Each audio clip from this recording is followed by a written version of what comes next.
পাশে থাকা বেল আইকনটা অবশ্যই প্রেস করবেন, কারণ চ্যানেলে আমি যখনই কোনো নতুন রেসিপি দেব সবার আগে আপনাদের কাছে পৌঁছে যাবে। আমটা সেদ্ধ হয়ে গেছে, দেখতে পাচ্ছেন? আমি আপনাদেরকে দেখাচ্ছি আমটা ভালো মতো সেদ্ধ হয়ে গেছে আর কতটা লোভনীয় হয়েছে।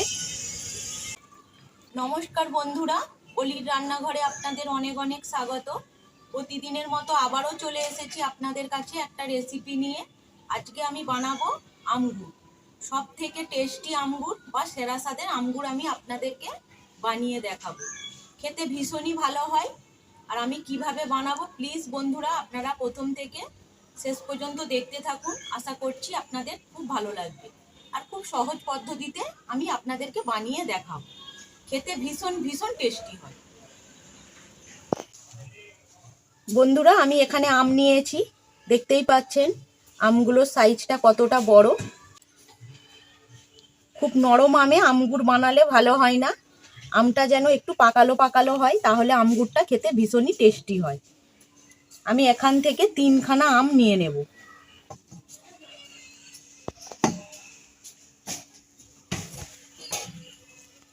এই 3টে আমের আমি আমগুর বানাবো, আর বাকি আমগুলো রেখে দেব, আচার বানাবো।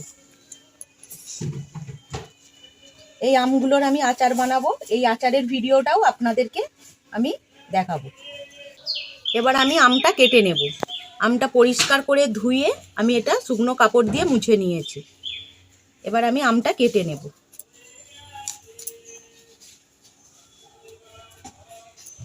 আর একটা জিনিস লক্ষ্য রাখবে, আমটা যেন খুব টক না হয়। আমগুর বানালে আমটা যেন একটু মিষ্টি মিষ্টি ভাব হয়। খুব টকো আম হলে আমগুর ভালো লাগে না।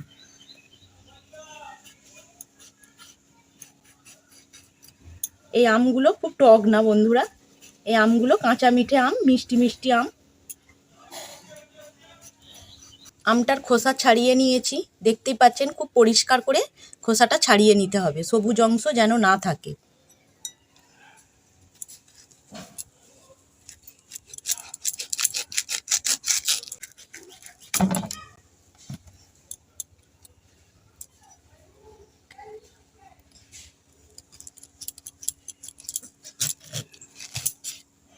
এরকম লম্বা লম্বা করে কেটে নেব।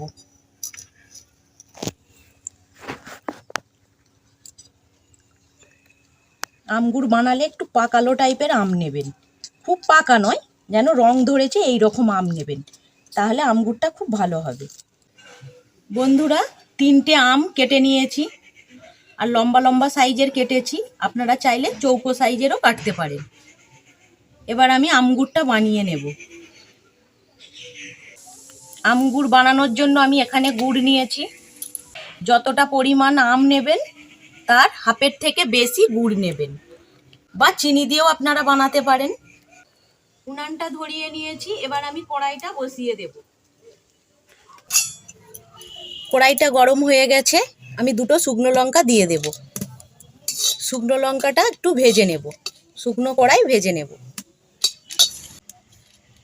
লঙ্কাটা ভাজা হয়ে গেছে, এবার দিয়ে দেব আমি ধনে। এখানে আমি হাফ চামচ ধনে নিয়েছি, হাফ চামচ নিয়েছি। আর দিয়ে দেব হাফ চামচ জিরে, আর দিয়ে দেব হাফ চামচ মৌরি। এই মশলাটা বন্ধুরা দিতে হবে, এই মশলাটা দিলে আমগুরটা খুবই টেস্টি হবে। এবার মশলাটা আমি ভেজে নেব। একটা জিনিস লক্ষ্য রাখবেন, মশলাটা যাতে পুড়ে না যায়, পুড়ে গেলে কিন্তু ভালো লাগবে না। ঠিক সময় মতো মশলাটা নামিয়ে নিতে হবে, না হলে পুড়ে যাবে আর আমগুরটা ভালো লাগবে না। খুব বেশি কড়া করে ভাজবো না। মশলাটা আমার ভাজা হয়ে গেছে, এবার আমি নামিয়ে নেব। নামিয়ে এটা আমি গুঁড়ো করে নেব। খুব মিহি করে গুঁড়ো করব না, একটু আদা ভাঙা থাকবে। খুব মিহি করে গুঁড়ো করলে ভালো লাগবে না।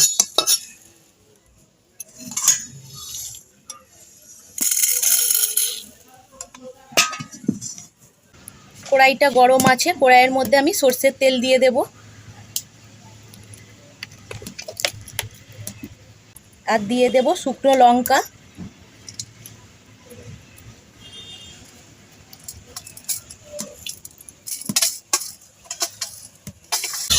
এবার দিয়ে দেব 5 ফোড়ন, সামান্য 5 ফোড়ন দিয়ে দিলাম। 5 ফোড়ন আর লঙ্কাটা আমি ভেজে নেব।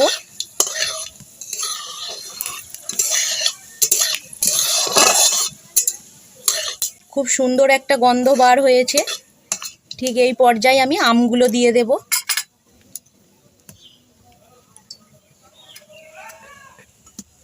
এবার আমি আমগুলো দিয়ে দিচ্ছি। আমগুলো বন্ধুরা ধোবেন না, আমগুলো ধুলে তাহলে আমগুড়টা বেশি দিন থাকবে না, নষ্ট হয়ে যাবে। কাটার পরে আমটা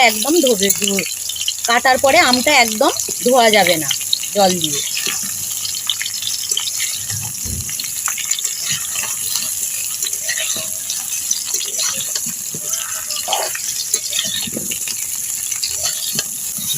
এবার দিয়ে দেব সামান্য বিট লবণ, সামান্য।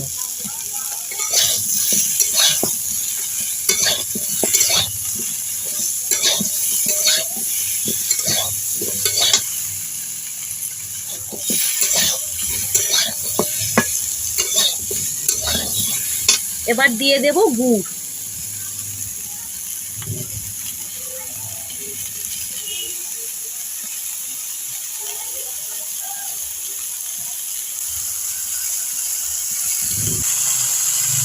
এবার গুড়টা আমি মিশিয়ে নিচ্ছি।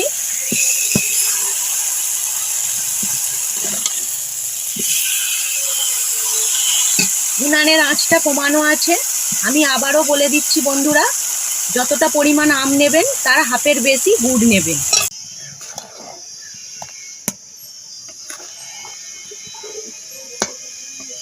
আমি এখানে আখের গুড় নিয়েছি, আপনারা চাইলে তাল গুড়েরও বানাতে পারেন, তাল গুড়ের হলে আরও ভালো হবে। গুড়টা গলে গিয়ে পাতলা হয়ে গেছে। গুড় আর আমকে ভালো করে আমি ফুটিয়ে নেব, যাতে আমের ভেতরে গুড়টা ভালো মতো ঢুকে যেতে পারে।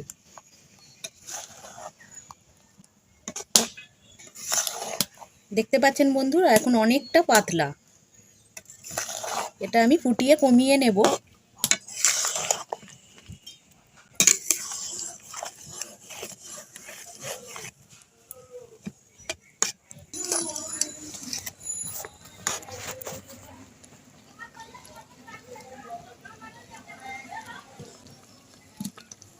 আমগুলো ভালো মতো সেদ্ধ করে নেব। আর উনানের আঁচটা কমানো আছে, খুব বেশি জোরে দিলে হবে না, তাহলে তাড়াতাড়ি এই গুড়টার পরিমাণটা কমে যাবে আর গুড়টা আমের ভেতরে ঢুকবে না। আর ধীরে ধীরে জাল দিলে ধীরে ধীরে আমের ভেতরে গুড়টা ঢুকবে আর মিষ্টি লাগবে। আপনারা এইভাবে আম গুড় বানাবেন, খুবই সুন্দর হয় খেতে।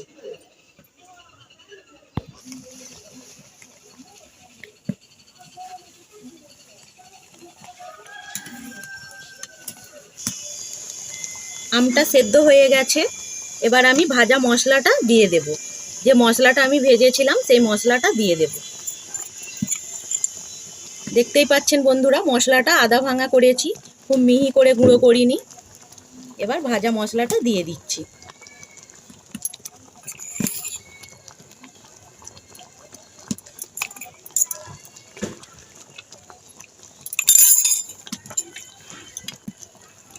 এবার আমি মশলাটা মিশিয়ে নেব। আমগুড়টা আমার বানানো হয়ে গেছে। এর বেশি ফুটাবো না, তাহলে আরো ঘন হয়ে যাবে। ঠান্ডা হয়ে যাওয়ার পরে আপনা থেকে এটা ঘন হয়ে যাবে।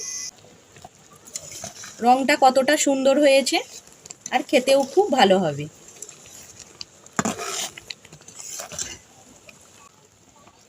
আমগুলো গোটা গোটা আছে আর আমগুলো সেদ্ধ হয়ে গেছে। দেখতে পাচ্ছেন, এই যে খুন্তি দিয়ে দেখছি একদম নরম হয়ে গেছে। এবার আমি নামিয়ে নেব।